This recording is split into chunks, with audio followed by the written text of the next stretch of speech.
You know what joke I'm surprised I haven't made yet? We're going back in time. Oh, yeah. Now I see why I haven't done that. Hello and welcome to not a bow in time, but a hat in time. Yes, indeedy. The titular character is actually making herself known, so that's a good thing. Alrighty. So, much like the previous episode of Super Mario Sunshine, I owe explanations. Although this one actually is a little bit more logical, mostly just from the footage.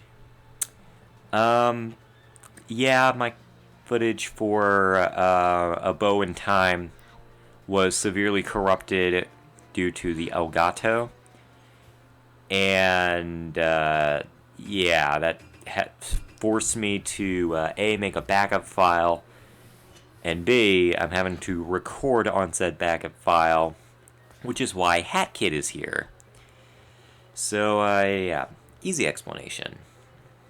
But, any hoodles with pink poodles.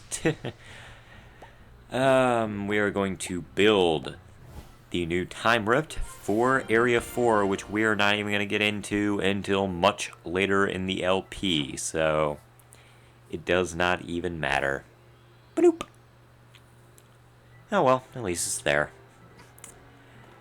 But before we get into any shenanigans in the woods, it is time for us to go into a burp.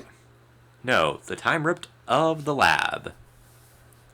Yeah, by the way, it was a freaking field day trying to figure out which ones I had not done yet and which ones I did in the original recording. This happened to be one of them, so yeah, even though technically speaking, we're not supposed to be here yet, I figured I might as well, a little lag there. Might as well show off some of the enemies that we are going to be facing in Area 4. It's these assholes that like to peck at you. Yeah, I don't like them too much. They're jerks. Alrighty then. We need to show them that we, Hat Kid, are superior to them. Their orthopological anuses need to die. Now, speaking of orthopological nonsense, I've actually been watching Scooby Doo Mystery Incorporated on Netflix because that has recently been re-added. I've actually been meaning to watch it. You know, again, I've actually watched it before, but, you know, I wanted to watch it just for old time's sake. And, yeah, it's pretty good. It is still the best thing to come out of Scooby Doo. I know a lot of people are more fans of Zombie Island, and I like that too. Because it, you know, it's legitimately kind of dark, but imagine the tone of Zombie Island, but throughout the entire show. And that is what, that is actually what the show Mystery Incorporated is all about. I don't know why I was having such a brain fart there. Up. Got us a new outfit. Keep it, keep it. I think what I was doing there in the original recording was, I was saying, like, oh, rare outfit, gotta have it. I really should have just said that, but I did not. But, anywho, it is time to continue in the wonderful forest, which still relates, I look like Wario. Sorry, I had to mention that, but, you know, it still fits. And also, graphical glitches, yay! I love graphical glitches, but they were in A Bow in Time as well, so it doesn't really matter.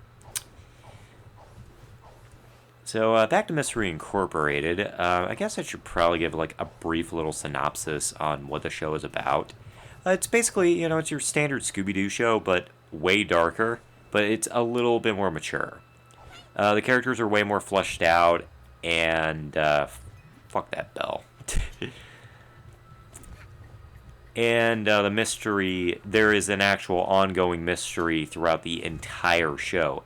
Two of them, actually. One of them is Mr. E. Like, who the hell is he and what are his motives? Secondly, the planispheric disc, which was debuted in Season 1. What exactly is that about? And what is this treasure that is linked to it? Oh, and I just remembered mystery number 3. The original Mystery Incorporated. Why did they fall? Why did they go missing? And who were the members and are they alive? Well, turns out, spoiler alert. Oh, spoiler alert. I've been watching a lot of Exo Paradigm Gamer again. Pretentious as hell, but great reviews. Very, very strangely objective. Anyway. So, yeah, it turns out that the original Mystery Incorporated, they are actually alive and well. 2 of them are Freddy's parents. One of them is Mr. E. One of them is Angel Dynamite. And the last one, their animal sidekick, is Professor Pericles, who is this diabolical parrot. I always thought he was an owl. He looks a lot more like an owl. Also, by the way, Glitch Central here. I'll get more into this in just a minute, but yeah. Professor Pericles. He is actually a really intimidating villain. I really like Professor Pericles because he's more of an antagonist rather than a villain. But he does become a full-on villain towards the end of the series. I'm not done yet, so I don't really remember the rest of it, but it's still really cool. It's a really damn cool show, especially if you're far more into like story-driven shows rather than episodic ones. And Scooby Doo Mystery Incorporated is that kind of show. This is kind of what I always wanted. Man, Hat Kid, what is up with you? You are having some technical issues, my girl. I mean, come on, my girl. It's my boy, it's my girl. Doesn't sound quite as funny. You know what? I'm talking about that now. I might as well talk about it. Is it just me, or is Hat Kid glitchier than Bo Kid? I don't know why, but I was having so much trouble playing with Hat Kid. That sounded wrong. Also, I had just realized that, you know what, actually, I think I was legitimately getting frustrated, kind of like what I'm doing now. But I was way more frustrated because I was trying to figure out, like, what the hell was going on because Hat Kid was not climbing up the spire like she was supposed to. Because you could actually climb on that spire, and that's how you're supposed to get up there, but for some reason, Hat Kid was not doing that. I think maybe part of it was that I was recording at literally 5 in the morning, which I don't advise you do. And I was, I was having legit issues. There we go. See, that's what was supposed to happen, but for some reason, Hat Kid did not want to do that. But, yeah, these issues just continue to persist, like her wall climb or whatever. For some reason, it does not work as well as Bo Kid's. So that makes me think that Bo Kid's controls were way more ironed out. And much like Luigi, she is just the overall better character. And I love Hat Kid. She's way better than Mario, but, you know, Bo Kid, once again, she is basically the Luigi. She is literally better than Hat Kid in every way. So, anyway, back to what I was talking about earlier about Mystery Incorporated. I was talking about Professor Pericles as a, fuck you. I'm going to use my hat if I want to. See, I just did it right there. I promise there's a point to what I'm talking about. I got a yarn. You got a thing? Basically, I got a Keyblade. My god, I'm getting distracted. I'm so sorry. But, yeah, just overall. Overall, Mystery Incorporated is really good. I like that they kind of merged episodic and story-driven. Much like Alien Force did. And Alien Force was really damn good when it came to storytelling, even during Season 3.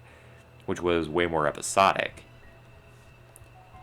But Scooby Doo Mystery Incorporated, a lot of people, like older fans, say, oh, it doesn't have the spirit of the original. Yes, it does.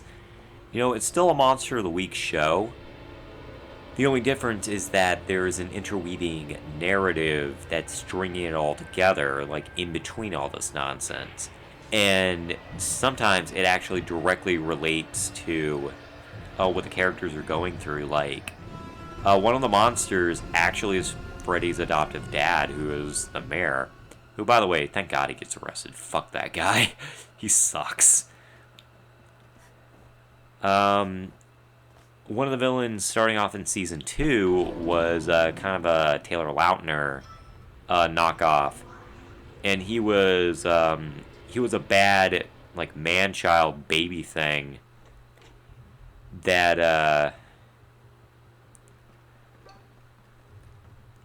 that was terrorizing the town, and that was kind of the point. Like, he was doing it to research, like, for a movie role, and turns out he's an absolute prick. So yeah, that sucks. Fortunately, it means Daphne and Freddy got back together, but still, that's just like, that is very uncool.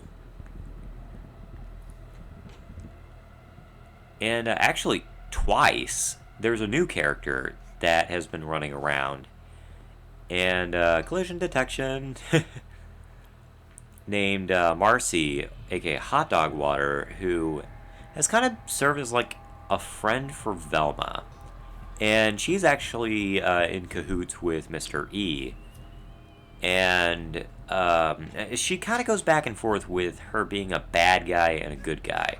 I think she's more of an anti-hero, to be perfectly honest. And in the most recent episode I watched, which was an episode focusing on like this desert region monster, where Marcy plays as a kind of a Lilith type character, which, by the way, a Lilith is a demon in Hindu mythology. Just so you guys know, they're basically succubi. That's what they are. So Marcy disguises herself as a Lilith and has been trying to terrorize these inhabitants because she knew that Freddy would be very interested in like the trap systems and stuff, and she needed him to bypass all the traps. And it's a really cool episode. I really do enjoy it. And the episode also kind of explores like different like viewpoints on beauty and stuff like that. And it's a really cool episode. Also, the voice actor for Johnny Bravo comes back, and it's so clearly Johnny Bravo. But the funny thing is that it's not quite Johnny Bravo. It's actually like a bizarro Johnny Bravo, because he's really good looking, but he thinks he's ugly, and that's, to me, actually pretty funny. Like, that's actually kind of a neat little twist on the Johnny Bravo idea. Because, like I said, the guy looks like Johnny Bravo. Just with brown hair. And, yeah. He's just a cool character. I really like him. It was a really cool episode, and it's a really cool series. I highly recommend watching Scooby Doo Mystery Incorporated. And, man, we have actually been talking, like, about Scooby Doo throughout the majority of this episode. I guess I had a lot to say about Mystery Incorporated. Who knew? Oh, well, actually, I'm not surprised, because, you know, it's a really solid show. So, anyway, we're gonna go and swap over to our Ice Hat and see what Hat Kid has to say today. I said what Hat Kid has to say today. Dude! Get down there. Thank you. That Snatcher guy is such a jerk. Ugh. This stinks. Now I need to go steal something of his from some old lady's attic. What's an old lady doing living in this spooky forest anyway? Wait, she's going to be creepy, isn't she? Old people already creep me out. Wise words, Hat Kid. Wise words. Alright, so next time on A Hat in Time, hopefully we'll be a little bit more on track with our commentary and talk more about the actual game. And we will be wrapping up World 3 as well. So thank you all for watching, and I'll catch you later. Bye!